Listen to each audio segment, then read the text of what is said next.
Personne ne peut venir à moi si le Père qui m'a envoyé ne l'attire vers moi. Et moi, je le ressusciterai au dernier jour.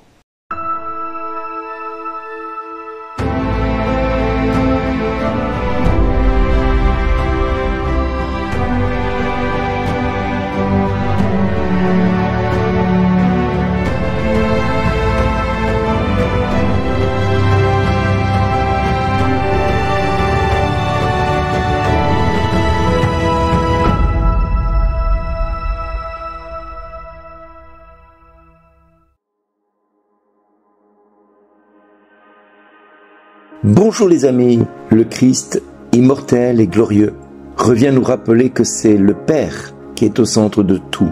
Ceux qui l'écoutent et qui croient vivent en communion avec celui qui vient de Dieu, avec le seul qui l'a vu et qui sait qui il est. Ainsi la foi est-elle le début de la vie éternelle pour chacun de nous. Le pain vivant, c'est Jésus.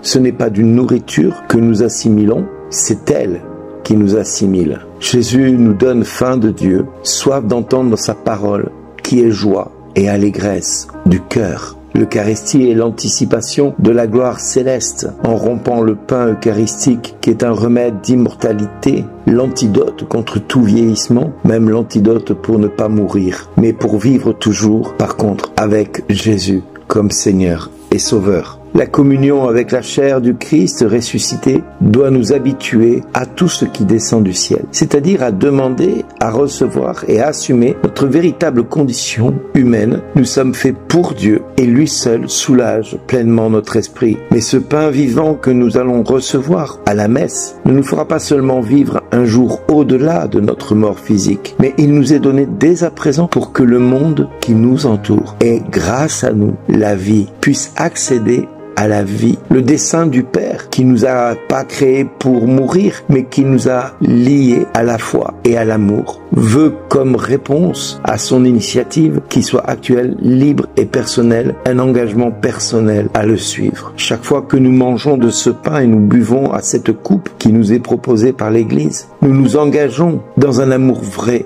sincère, pas simplement avec uniquement ceux qui nous aiment, mais surtout avec ceux qui nous entourent. Nous ne vivons plus pour nous-mêmes, nous ne vivons pas non plus dans l'erreur, nous vivons de ce pain et de ce vin qui nous est offert, corps et sang du Christ. Notre monde est encore plus beau quand chaque chrétien qui a reçu ce pain de vie devient témoin du Christ au milieu de ce monde de ténèbres. Il y en a un qui continue à l'aimer à l'extrême, c'est le Christ, c'est le Fils de Dieu, qui chaque jour est l'éternel je suis, car il existe un sacrifice qui est éternel, celui du Christ. Et celui-ci profite même à ceux qui l'ignorent et qui ne veulent pas entendre parler de lui. En effet, la participation du corps et du sang du Christ ne fait rien d'autre que de nous convertir à ce que nous recevons et nous rend quelque part un peu porteurs de la bonne nouvelle dans ce monde de ténèbres. Dans l'esprit et dans notre chair, celui qui se donne et celui en qui et avec qui nous sommes morts avons été enterrés et ressuscités. Nous vivons l'Eucharistie avec un esprit de foi, de prière, de pardon, de pénitence, de joie communautaire, du souci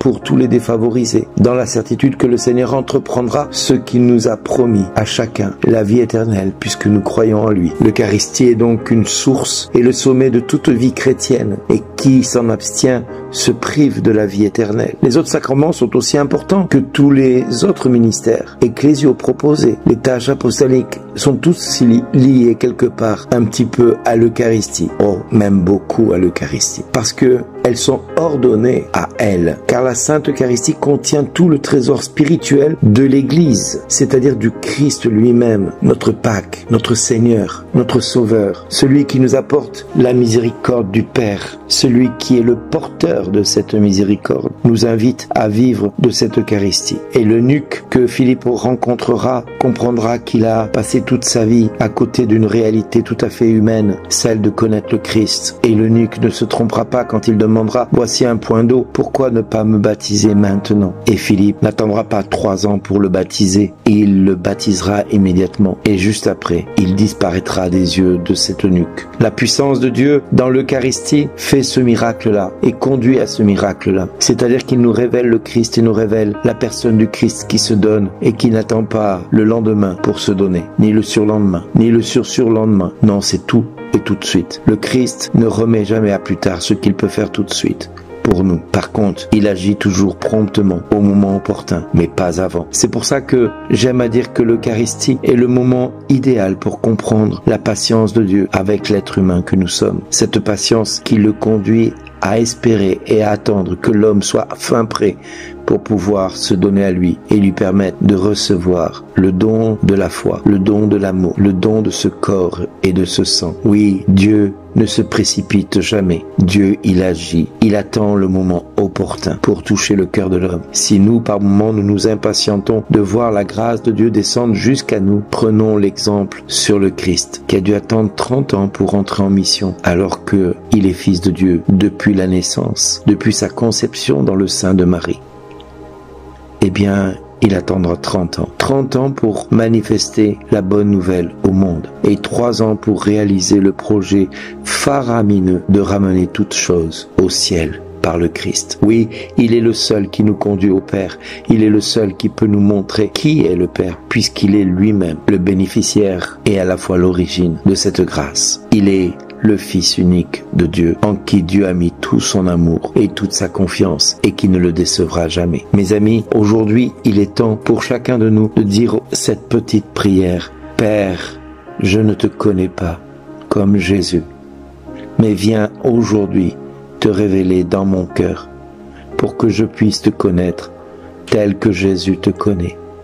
Révèle-moi qui tu es et révèle-moi qui je suis pour toi, afin que je puisse être un témoin vivant de l'amour de Dieu qui a été manifesté par ton Fils Jésus dans ma vie, le jour où il m'a présenté le salut et l'Eucharistie comme source de grâce pour te rejoindre. Carlo Acuti disait « L'Eucharistie est l'autoroute qui mène au ciel. Je le crois fermement. » À nous aussi de le découvrir comme ce jeune de 15 ans qui n'a pas attendu d'être à la retraite pour livrer son corps à la divine providence de Dieu, à la divine volonté du Père.